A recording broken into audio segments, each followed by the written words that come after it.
प्राचीन काल में वाराणसी के राजा ब्रह्मदत्त के समय बोधिसत्व ने एक कबूतर का जन्म लिया था। उन दिनों काशीवासी पक्षियों के लिए स्थान स्थान पर टोकरियां बांधकर लटका देते थे। वाराणसी के एक धनी श्रेष्ठी के रसोइये ने भी अपनी पाकशाला में एक टोकरी लटका रखी थी। बोधिसत्व उसी टोकरी में रहा करते थे।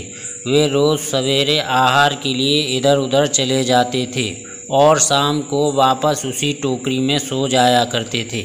एक दिन एक कौवा उस पाकशाला के ऊपर से उड़ता हुआ चला जा रहा था।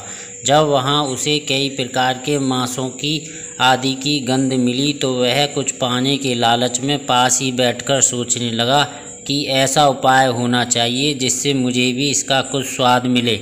जब शाम समय उसने बोधिसत्व को उस पाकशाला में घुसते हुए देखा तब उसने सोचा कि इसी कबूतर की सहायता से काम निकालना चाहिए।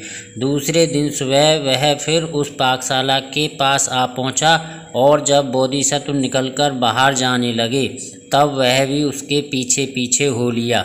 बोधिसत्व ने पूछा, भाई तुम मेरे साथ साथ क्यों चले आ रहे हो?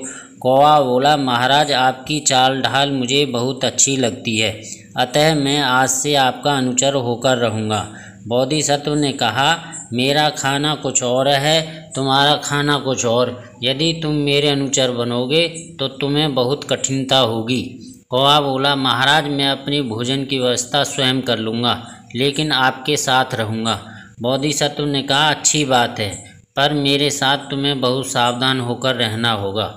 शाम को जब बोधिसत्व अपने निवास स्थान की ओर जाने लगे तो कौवा भी पीछे पीछे पाकशाला में घुस गया। रसोइये ने जब देखा कि कबूतर के साथ एक और पक्षी आया है तो उसने दूसरी टोकरी भी वहां लटका दी। तब कबूतर और कौवा साथ साथ रहने लगे। एक दिन धनी श्रेष्ठी ने बहुत सा मांस और मछली मंगाई और रसोइयों ने इन्हें खूंटी पर टांग दिया। ये सब देखकर कौवे के मुंह में लार टपकने लगी। उसने सोचा कि कल वह कबूतर के साथ चुगने नहीं जाएगा और यहीं आनंद से मांस मछली खाएगा।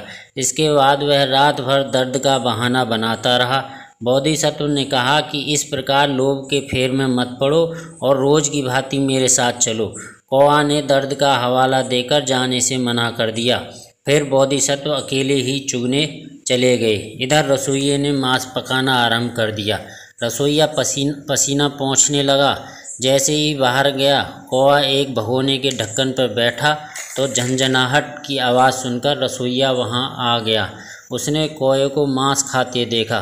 तुरंत रसोइये ने दरवाज़ा बंद कर कौवे को पकड़ उसके पंख नोच डाले और अदरक नमक जीरा पीसकर उसके शरीर पर लेप दिया। कौवा दर्द से तड़पने लगा।